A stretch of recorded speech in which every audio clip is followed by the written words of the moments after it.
materi penyuluhan.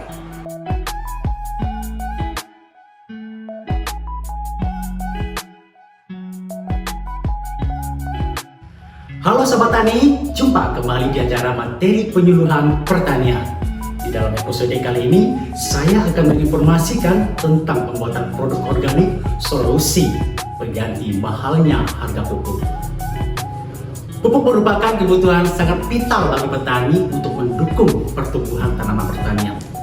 Tak kalah kebutuhan pokok berupa pupuk kimia ini sulit didapat, dan jika ada, harganya pun mahal, maka petani mesti bakal mencuri.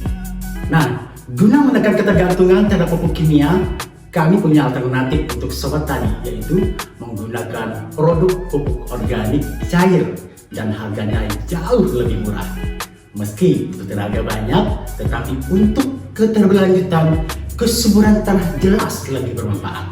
Produk organik yang akan kami kenalkan untuk sobat petani adalah pupuk organik cair vegetatif dan pupuk organik cair generatif. Seperti apa POC vegetatif dan generatif? Berikut penjelasannya. Pertama, POC vegetatif atau pupuk organik cair vegetatif. Pupuk yang berbentuk cair yang diberikan ke tanaman pada fase pertumbuhan tanaman. Manfaatnya membuat bagian tanaman lebih hijau dan segar. Kedua, mempercepat pertumbuhan. Yang ketiga, meningkatkan jumlah anakan. Yang keempat, mempercepat pertumbuhan akar dan memperkuat batang tanaman. Kedua, POC generatif atau pupuk organik cair generatif. Pupuk yang berbentuk cair yang diberikan ke tanaman pada fase menjelang berbunga sampai berbuah. Untuk mempercepat perkembangan generatif tanaman, untuk merangsang pertumbuhan bunga dan buah, untuk meningkatkan kualitas dan kuantitas hasil panen, dan untuk meningkatkan kualitas bulir dan buah pada tanaman. Baik Sobat Tani, dan berikut tutorial cara pembuatannya.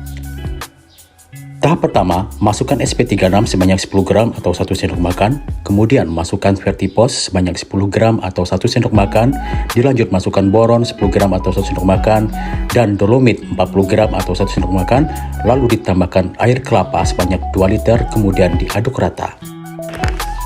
Tahap kedua, masukkan kecambah sebanyak 2 ons, lalu masukkan garam 10 gram atau 1 sendok makan, air cucian beras sebanyak 3 liter, kemudian dimasukkan isolat sebanyak 25 ml, kemudian diaduk rata. Untuk tahap ketiga atau tahap terakhir, dimasukkan ke dalam ember atau dirijen.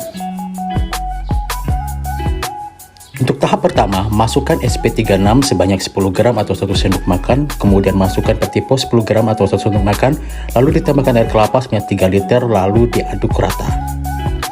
Kemudian untuk tahap kedua, masukkan baron sebanyak 10 gram atau 1 sendok makan, kemudian dolomit 40 gram atau 4 sendok makan, MKP 3 gram atau 1 sendok makan, kemudian tambahkan micin 5 gram atau setengah sendok makan, lalu ditambahkan garam 10 gram atau 1 sendok makan, kemudian diaduk rata.